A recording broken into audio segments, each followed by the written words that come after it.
I wanted to address saving bow and spending bow.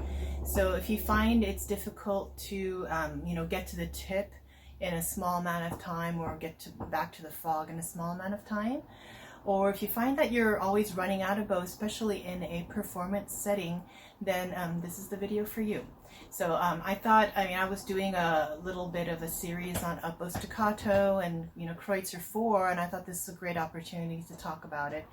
So basically, I try to tell my students that if you're running out of bow, then you're in the wrong highway. If you use the right highway, the occasions of running out of bow become very, very minimal. It becomes quite rare. And same thing, if you find yourself, it's difficult to have a really fast bow speed because you're afraid of making an ugly, sound, then probably you're using the wrong highway. All right. So, if you want to save bow, I do this exercise with my students. If you're a teacher, I highly recommend it, because once you do this exercise, the student learns how to save bow, like just instantly.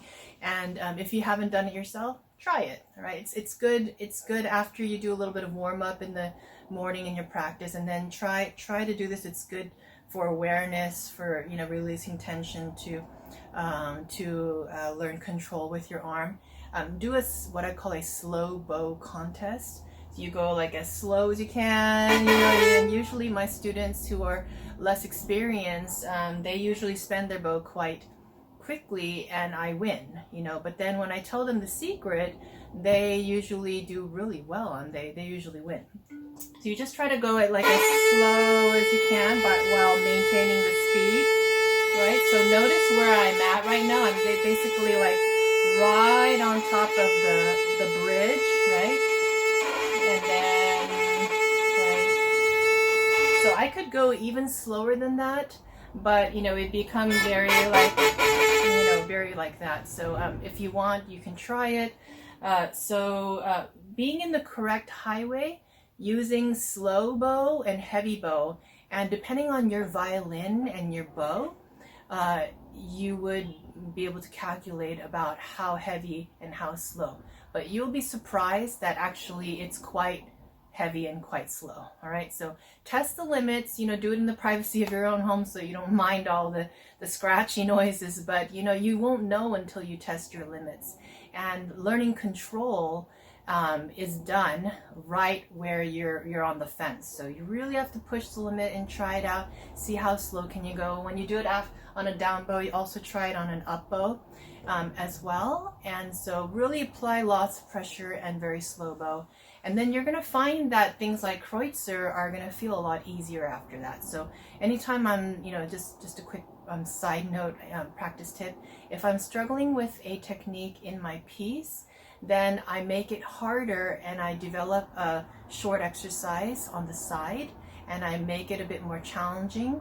And then I go back to the piece and then it feels like a piece of cake. I feel like I'm flying. All right, so then going to the fast bow, if you're trying to do fast bow here, you find it's hard to really get out there without making an ugly sound. So that's getting a bit scratchy and I'm sort of, feel like I'm hydroplaning here. I'm not really grabbing the string with the correct amount of friction.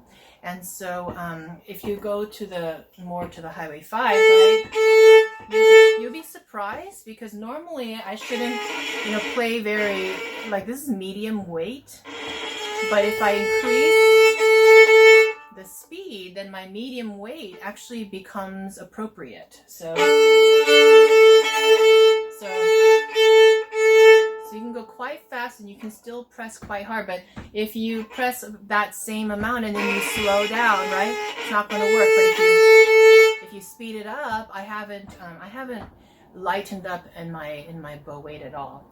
So going back to Kreutzer 4, the first note, we have a quarter note and we have to pull a lot of bow because the next bow we have to fit many notes and a long value. So, right, so I would probably do that note in, I'll link the other video below. I talk about highway, so I would do it kind of like highway 4 or 5 right there, probably 4, right, and then And then right here, I would need to kind of get ready here. See how I slightly move? And then especially by the time I get to the last note, I have to accent it and sustain it. I'm gonna be over here. If I try to do that here, it's just not gonna work, right? So you see, I can go really long time. I can go a lot longer than I really need to. So I'm gonna go here, and then I'm gonna start moving over here. So I tapered and I changed my highway a little bit, and then I applied the pressure, and I'm still moving my highway. And then on my down bow change, it's kind of easy because my hand's right there. Then I can go a little bit like this, right? And then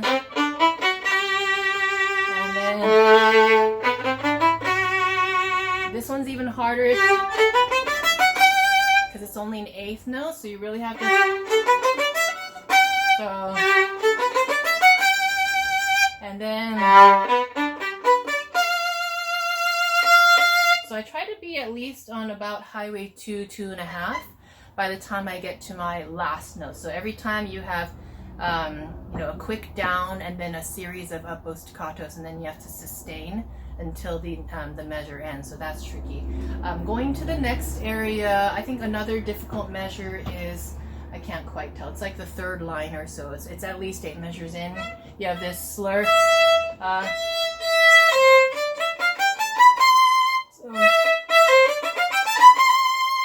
And then we have, so we have all those up bows going in one bow all the way. And then after you do all that, it's pretty busy.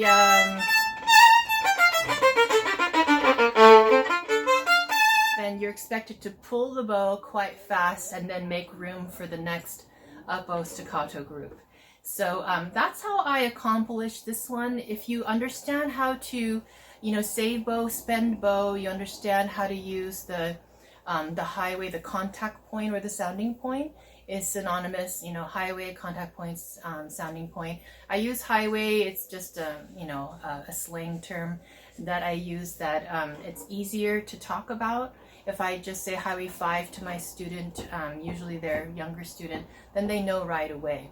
Or I'll say, go to the fingerboard or go to the bridge. So they know what I'm talking about because I kind of drill into their minds the concept of, contact point. And then the other element would be the bow weight, which I talked about today, and also the bow speed. The bow speed is the same thing as the amount of bow. So I will link this video up above as well, where I talk about tone production and the 3 elements of tone production. So we're constantly using these 3 elements and, changing the proportions and creating different tone colors, but it's also for technique. It's also a vehicle to be able to do these, fancy, more advanced techniques. Otherwise, if you're not utilizing these, these things are not going to go very well. You're not going to, have a complete satisfaction with the results. So think about that. Remember that, Kreutzer 4 is not just up bow staccato.